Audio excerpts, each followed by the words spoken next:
Right, boys, what is up? Today we're going to be looking at Tbd'S weekend, the first weekend that I haven't played. And to say I was nervous is probably an understatement. I was so nervous, and it's like, send your baby away to be looked after. I fucking know. But I was scared, alright, because it's not in my control. It's all up to the boys. And obviously I trust them. They're really good players, but, Tbd is my own creation. So I was a bit nervous. So today we're going to look at 2 games in the Saturday's match and 2 games in the Sunday's match. And yeah, let's get right into it. Right, so the first game we're going to be looking at is Yuan K versus Alec Hedger. The TBD member will always be on the bottom. So our player is rated 2075 and he's up against a 1900. But don't let the ratings really determine too much because everyone is a really strong player here. That's why they're playing, and it's done off of different rating system anyway. So yeah, let's get straight into it. And this is easing us in because there's a lot more entertainment later. But we'll ease in. So a bit of information about the first match is we were under pressure. We were the massive favourites to win the game, and a couple of us were losing, a couple of draws here. I think we're only better on one board, from what I can remember. So this game is really important. So the game starts e4, c5. We've got a Sicilian. It follows some main line. I think this is like the French variation of the Sicilian. And it starts off pretty standard here, so we're going to kind of breeze through these moves. So I've got 4 games to show. Knight takes c6 and b takes c6. Quite a common idea, I think. e5, knight d5, knight e4. Still about 2,000, 3,000 games on my database. And queen a5 check is the first sort of uncommon move. And, it forces c3 or bishop d2. And then black drops its queen back to b6. And here I've only seen 16 games apparently according to my database, which is not too many. And Yuan goes for c4, which allows his opponent to play some amazing preparation of queen takes b2. And this just hangs a piece, or that's what it seems like, that he's hung a piece. But this isn't quite the case. So after c takes d5, his opponent captures the e5 pawn. And this now pins the knight. And it hits this knight because it's unprotected. So already, black has taken 1, 2 pawns. And he's going to win the third. So it's a piece for 3 pawns. And the analysis or the engine of eval isn't on your screen. But it's 0.4 to black right now. I'll have to add that in a future video. So black is slightly better. And Yuan finds the best move of bishop d3. His opponent takes on d5. Again, hitting this knight. And then Yuan finds the really important move of f4. He could have also played bishop c3. This is an idea, because after queen c7, you see how both pieces are hit. So if you move the knight, this is hit. Well, we can castle, takes, bishop takes, and then if he goes rook b8, he goes rook c1. And now we're uncorking this bishop. Our bishops are much better than black's bishops, and our rooks are better than his rooks. So this is sort of a line that Yuan could have gone for, but he decided to go for f4 instead, which is also a good move. And after queen d4, hitting the bishop, and again, this knight is under threat. White finds the nice move, knight f2, to protect this and get out of danger. But again, black is just playing the game of their lives, really good prep. I'm assuming this is still prep. Bishop c5, so now it hits the knight and actually threatens mate, which is quite scary. And again, Yuan just on absolute fire just plays rook f1. Now, the reason you have to play rook f1 and you can't castle is because then you can just take the bishop because the knight's pinned. So a really good move there from Yuan. You can't go queen e2 to protect it because the rook hangs. So really nice move here, rook f1. And Yuan's opponent finds some time to just castle. He just has time to castle. He doesn't care that he's a piece down. He's got the pawns. He's got the counterplay. He knows what he's doing. So again, Yuan finds the best move, or one of the best moves, rook c1. But plays d6, and still it's about 0.4. They're just playing top engine line, these guys, because they're just the best apparently. And queen c2, now threatening h7, and some pressure on the c file. Also space for the king, space for the knight. It's a good move, another good move. And his opponent plays e5 now, top move. Queen c3, which is the first blunder of the game. And his opponent, fortunately, doesn't see it. He takes on c3, which is also good for black. But what Yuan missed was after e4, it's not really a good move for white. If you take and then take, you go somewhere like bishop b5, now have e3, and it forks these 2 pieces. So when black took here, when black takes on c3 and then bishop takes c3, now this isn't an idea of e4, e3. So yeah, another move that he could have possibly made was bishop b5 straight away, but then he goes e3 and he ignores it. And it's the same sort of idea. But fortunately for Ewan, black missed this. And he takes on c3, and after bishop takes c3, he then goes e4, but now when he goes e3, it doesn't hit the bishop as well. So he doesn't fork the two minor pieces. Bishop b5, good move. Rook b8 wasn't played, but rook b8 was the best move. Sorry, I thought he played rook b8, but not now. He plays d4 first, which kind of makes sense, because it's forcing this bishop to go somewhere. It can't exactly go to d2, because again, e3.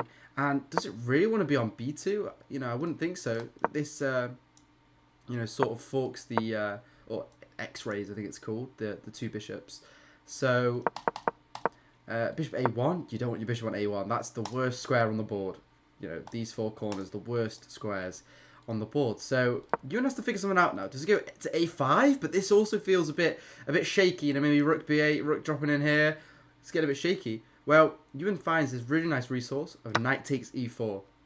And the reason this is so good is because the rook can't come to e8, because obviously the bishop covers it.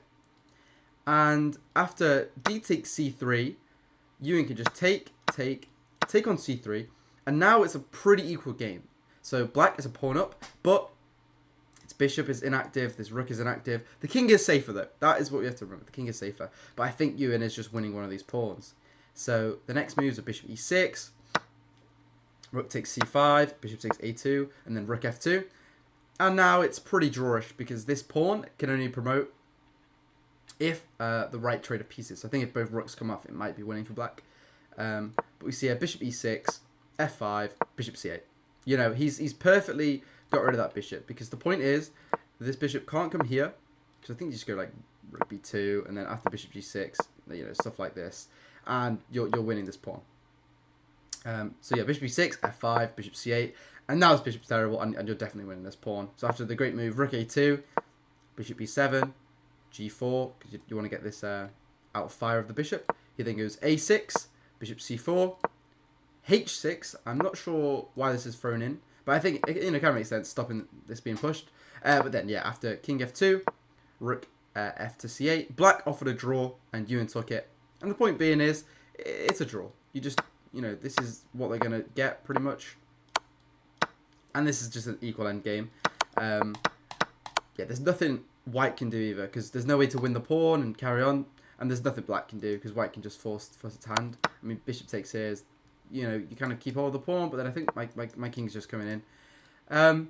So that was the first game. I didn't analyse too much. It's more just showing you the game, because it was just showing that, you know, Ewan dealt with that prep really well, really nicely, and yeah, we get a draw. So, you know, we'll go to the next game, which is the important one. Right, so next we've got the match between Callum Smith and Human Honorva-Malati. Hopefully that was close enough. And this is board 6 in the match. Currently, the scores are, I think, 2-1. I think 2-1 to us. And we've got 3 games left where this game is looking uncertain. Like, this game's crazy, so I won't spoil this. And on top board, we're looking a bit rough. Maybe Jem can hold a draw, but we're probably going to lose that one. And then Connor also, I think, with an uncertain game. So, yeah, it's 2-1. It's very close. It's in the balance. If we lose all 3, we lose the game 4-2. If we win 1 and lose the other 2, we draw 3-all. We haven't lost a game yet or drawn a game. We haven't dropped any match points. So, this game is really important to the final score. So, this game is absolutely crazy. And I don't even know how to analyse this properly, because it's just, it deserves its own video. That's the point. And I have to get through all of these games really quick. So I'm going to brush over some things, but we're going to try our best. So we have e4, e5, knight f3, knight c6. We've got Roy Lopez being played. And his opponent plays knight f6, castles, and d6. Very standard stuff. And Callum goes for c3.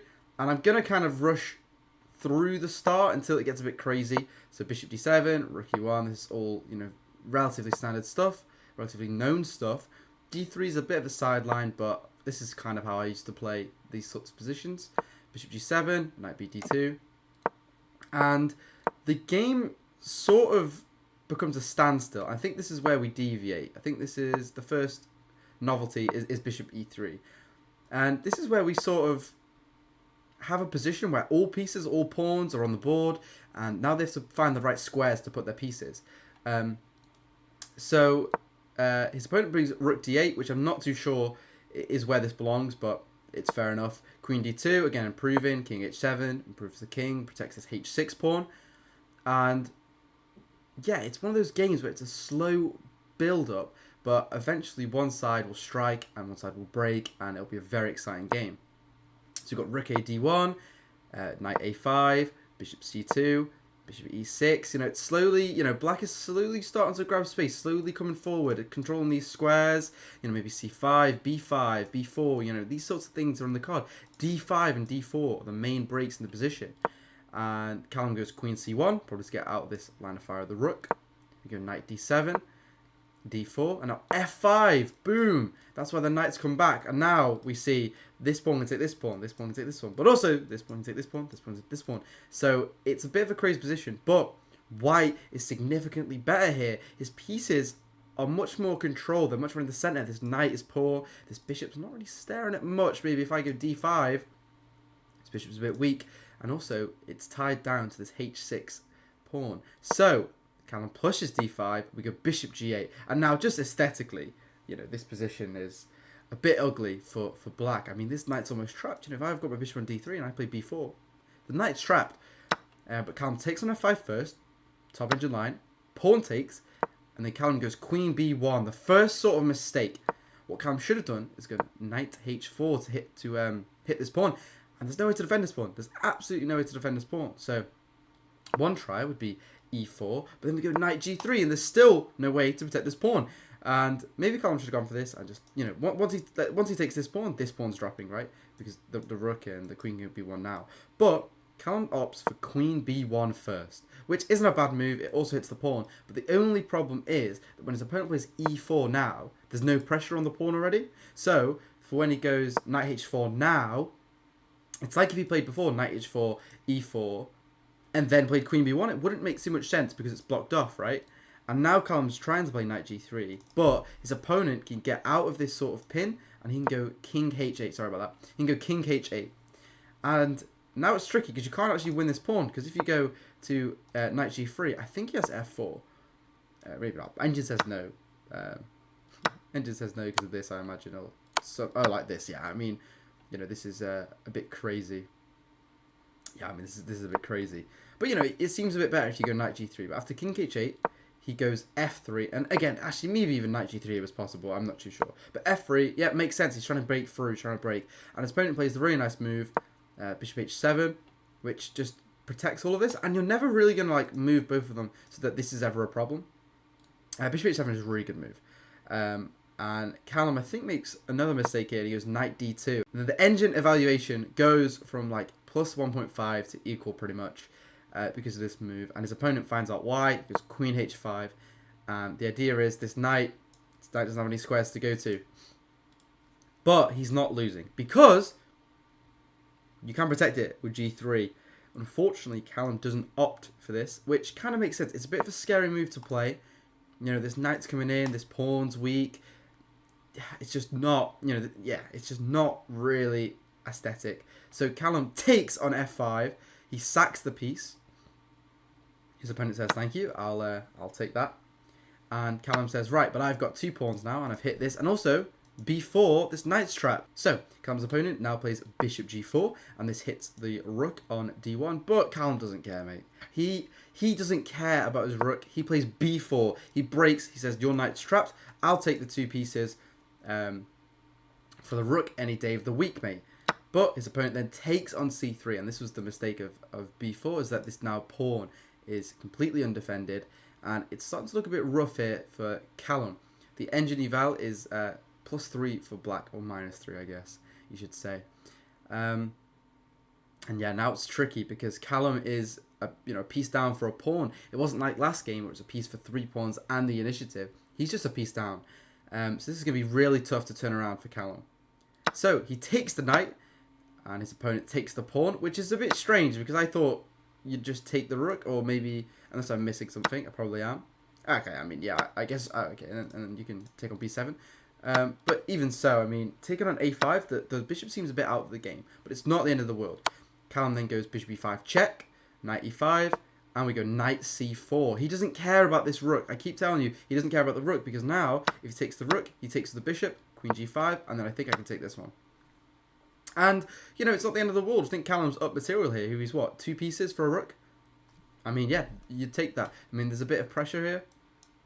But yeah, I think you'd take that. So, knight e5, knight c4, as we said. And now he takes on e1. This rook was hanging as well, now that he's moved this knight. But Callum's just insane. He just doesn't care, right? He just lets him take his rook. He doesn't care. He'll take that bishop and say, well, you know, now you're an exchange up. And I kind of agree with him. Being an exchange up is harder to convert than a piece up, right? So, makes sense. His opponent now goes b5, and Callum finds a nice move, knight e3. It hits this bishop, maybe h3, g4, knight f5. Stuff like this is in the air. Bishop d7, bit of an inactive square there for the bishop. Now, Callum's like pushing him back and saying, my pieces are better than yours, you know, I'm going to outplay you. Bishop d1 now hits the queen.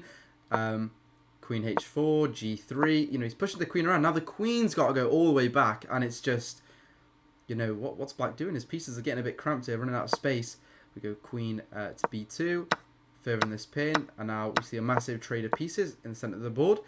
Bishop g4, king g7, rook c1. It's hitting this pawn now. His opponent now finally decides to take the bishop. Knight takes, rook d7, boom, rook c6. This is the key move. This is really good. It cuts off the king. It stops, you know, maybe this rook moving as well, because it pins us down. Knight f6 is an idea. Knight takes e5 is an idea. His opponent goes h5, and now it's completely equal. We have knight takes e5, and Callum has fought his way back into this game brilliantly, might I add. It's, you know, really, really well done. There we go, rook d6 into the blunder, because now I take on c7. He just hangs the pawn, and Callum finds his knight c6 move. You know, I'm going to win this pawn. I've got this sort of stuff coming in. After knight f7, rook f7, we takes, and now Callum calmly, very calmly, converts this endgame. There was a bit of a blip around here, which is quite equal. He can just take this pawn, e5 check, and his opponent just crazily sacks his rook. Yeah, he could have just took this. Sorry. He could have just gone back and then took this one. But he crazily just sacked his rook, and Callum is free to just win this game. And he runs his pawns down, and eventually his opponent resigns, because this pawn's just going to run. Callum's going to promote to a rook and mate him. So yeah, Callum won that game, which brought the score to 3-1. And then I believe Connor also won his game, and it was 4-1, and Jem was fighting for the draw. Unfortunately, he couldn't quite hold it, so he won that game 4-2, which means we go into the fourth match. I was going to say this fourth weekend, but the fourth match, or the second match of the weekend, and we're on 6 out of 6. We've got 2 points from both our matches, 2 points for a win, 1 point for a draw. So yeah, can we keep our unbeaten streak gone? Well, we're going to find out. Okay, next we're going to be looking at the game between Stephen Homer and David Wedge. And I've realised that I'm taking too long. This video is going to be so long. So I'm going to kind of speed through the game a little bit, and it's like key moments, because I'm used to like analysing one game for a video. Like, that's what I used to do. And, you know, it used to be like a 20-minute video, so I'm not actually doing it properly, so that's my fault. But anyway, Stephen is one of the older guys on the team. I'm sure you won't mind me saying that. And yeah, he's recently recruited in. This is his first game, well, technically second game for the team. And he's white as well, so we're going to save the last game will actually be black, I promise. Right, so Stephen starts off with e4, g6, d4, bishop g7. And again, this is all, you know, relatively standard stuff, and then a6 is just like, okay, like this is sort of like the modern. But Stephen doesn't care. He's not phased. Like, he's a veteran of the game. And yeah, they play some sort of solid stuff, you know, and then d5. And this is the first, I think, novelty. I think a4 or a3 should be played. It's not that we draw arrows. I think a4 or a3 should have been played, but is what it is. His opponent then goes knight f6, and Stephen finds the best move, knight d4, going into c6. But if you get rid of this bishop, I mean, you know, you're in for a treat. You're in for a good game here. His opponent castles. Stephen goes a3 first, and he's not playing knight c6 because of like queen c8 stuff. I don't think like his opponent wants to take it, but maybe. So they kind of shuffle their pieces around. Again, it's like the Callum game. There's no pieces, no pawns been taken in the first like 10, 13 moves, and then finally his opponent plays e5, and Stephen just goes, "I'm not taking a piece, mate. you're taking the first piece. And his opponent goes, I'm not taking a piece. You've got to take the first piece. I'm not taking a piece. You're taking a piece. You know, they're like arguing with each other at the board, and it's like, we're uncomfortable for the other players. No, I mean, he didn't do Obstant twice so already. I'm a bit upset with him, but, you know, I'll have words with him. Finally, a piece on move 15 has been taken, a pawn at that. And it's a bad trade. It's just a bad trade. You know, Black had many opportunities to take and trade, and he actually chose turn that helps White out. This bishop on f5 is now just really strong. His opponent goes bishop to c8, knight h4, and he's just got this outpost here. And knight g6 was actually not too bad of a move, apart from the fact that now I can just take on c8, queen takes, and then go knight f5. You know, I've got the square anyway, and now your knight is a bit stupid. Maybe knight e7, but the d6 pawn's hanging, right? So you can't come here because I'm going to do this. So yeah, queen d7 to now protect this, and now he's really just trying to play queen 7. But Steven's just like telling him, I'm a better player than you, mate. Like, my piece is so good. And then b4, he tries to beat b4. Steven doesn't care. Steven, he really doesn't care. He just ignores it. Takes on g7, king takes g7, and then goes queen f3. He just says, fuck you, mate. Like, take on c3. Like, you know, be my guest. Like, I'm gonna, like, mate you pretty much. Like, so it's really good by Steven. So his opponent doesn't want to mate. He goes knight g8, you know, protecting the bishop h6 ideas, and also queen can't take on f6 now. He goes knight d1, and he's looping round here, and I think that's what he does. Knight e3, f6. He takes first, and then knight f5, and it's just like, Steven, mate, you're on fire. Like, this is beautiful. His rook now has an open file. His bishop has this open diagonal. His queen's going to come in. It's a beautiful game. h4, h5 is going to be played. It's beautiful. King h8, bishop h6, takes. Just, honestly, it's spectacular, this game.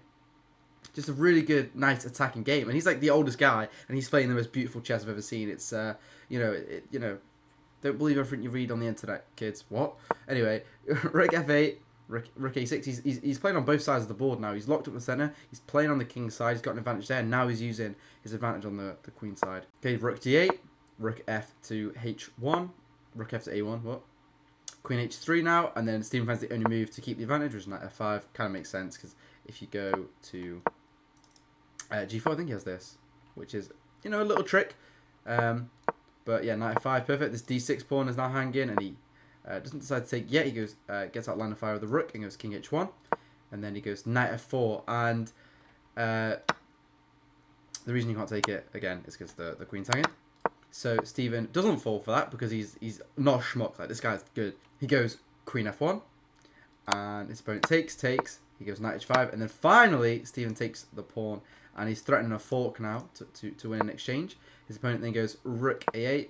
Steven goes, you're not having the open file, mate. I'm having the open file. And it is crazy that he was saying all this in the game. Like, I wasn't there, but there were reports, and it's just crazy. And as I was talking, his opponent just sacked his piece for 2 pawns, and Steven goes, yeah, well, now I'm completely winning, mate. This pawn's going to end. This pawn's going to push, and it's going to end up as a queen. And yeah, that was a bit of a quicker analysis from me there. I didn't actually analyze, I just showed you the game. But it's because it was just so amazing. It was honestly a really nice game there from Steven. And yeah, so now, going into the final game I'm going to show you, it is 2.5, 2.5. Can Connor convert? We're going to go straight into it. So the final game of today's video is Connor Clark against Nigel John Moyes, I think is his name. And he's a Welshman, actually, so fellow Welshman, but unfortunately this time around I do want Connor to win. Bit of a controversial opinion, I know, but I do want Connor to win. So we're going to hop straight into it, because this video is already way too long, and I'm really sorry. If you're still watching, by the way, thanks. I mean, I'm not that entertaining, so, you know, that's great. Thanks. So, we finally see d4. I think all 3 games so far has been e4. So, we've got d4, knight f6, and his opponent tries to play a London, but Connor plays, you know, pretty much like the main line nowadays against it, or if you can't bother going into, like, the London, this is what people play. So we finally reach a novelty of bishop takes e5, and already, you know, black is a bit cramped. This pawn is weak though. So after like knight f3, I think, you know, queen b6 coming in, and black already has a slight advantage, to be honest. But white says no, it's not gonna be that easy. I'm playing g4, and I'm gonna try and trap your bishop. So kind of says no, I'm not gonna let you do that. I'm gonna move my bishop away, and he finally goes queen b6, which is the main idea. Hits this b pawn, maybe the f pawn slightly weak. Knight b3, knight takes, bishop e3, and queen d6. And now, you know, Connor's a pawn up. After f4, you know, his opponent's going crazy, just pushing these pawns. But Connor is a pawn up at the end of the day. And he goes e5, and now he's got an isolated d pawn. But the point is that if he takes, maybe this one. No, I don't know actually. Maybe queen takes, actually, just hitting the bishop, but his position is just nice. So sorry, yeah, bishop takes h7, and he just ignores it. He just takes on f4. Again, these people are crazy. They're just playing some beautiful chess. They just ignore everything. They don't care. They're too good. He ignores, people will just take back, but you can't really take back. Maybe queen c2, and then you got to go like here, and it's not as nice as what he did in the game, which he took on f4, forcing bishop d4, and now he takes on h7 because after queen d3 he plays knight takes d4, and the idea being that if he takes on h7, I think it's just mate actually. It's just mate, right? It'll be somewhere. I'm gonna find it. I could just do this and take the rook. But yeah, so he takes on d4 first. Very nice find by Connor. Knight takes, and then knight f6, protecting the knight. Also maybe knight comes to e4. And Connor's just 2 pawns up. Connor is just 2 pawns up. Queenside castles, queenside castles. But it is equal, by the way. The engine eval is 0.0, just equal, ruins everything. I would definitely prefer to be black here. I mean, I'm 2 pawns up, right? Be a rook g to e1, really nice move. Rook a8, finally just getting it. Rook h8 even, getting into the game. Knight f5 is a good move, and I kind of understand that this is why white has some chances. And then for queen a6, it was an interesting one because, you can just take it. And then you can take this, to be honest. And the pawn structure of black is very, very poor. But his opponent doesn't go for this. His opponent throws in a knight e7 check first, king c7, and then queen f3. Didn't want to ruin the pawn structure, and he was kind of right to do it because he's going to win this pawn, or he's going to try and win this pawn. I think he is just winning the pawn. Actually, I don't know what I'm on about. And he's going to play that instead. And this is difference. I would have taken the queen and then taken on g7 and played this weak structure. So after this queen f3 move, Connor plays king b8. He takes and then runs to the corner, which is fair enough. His opponent then goes king b1. And remember, this is 2.5, 2.5, so we need Connor to win this position to win the game. And it's currently zeros. Zeros, maybe white's slightly better, but, is what it is. Connor's a pawn up. He's going to say, I'm a pawn up. We're going to try and fight for this. So queen d4. And they kind of trade pieces here. And Connor ends up winning the g4 pawn, but white wins the g7 pawn. Connor grabs some space on the queen side, and they kind of shuffle pieces until the eventual mistake. As you can see, they're just shuffling pieces, and they trade rooks. In a bit of a fancy way, guys. Come on, no need to show off here. And now Connor's in an endgame, 2 pawns up. Oh, 1 pawn up.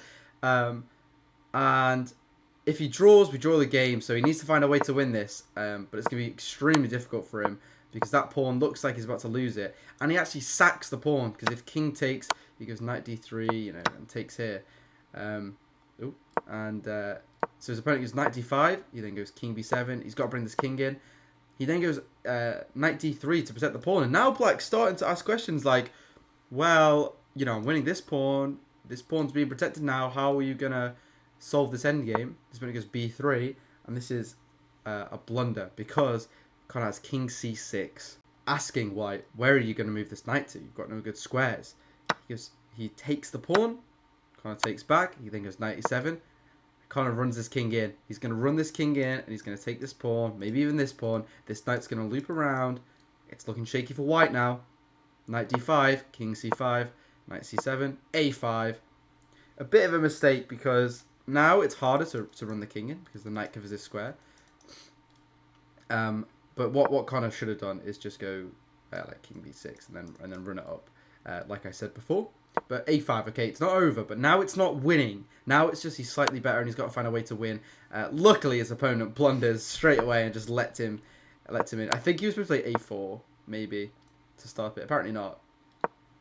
King f3 apparently is the drawn idea to paralyze the knight. Yeah, sure.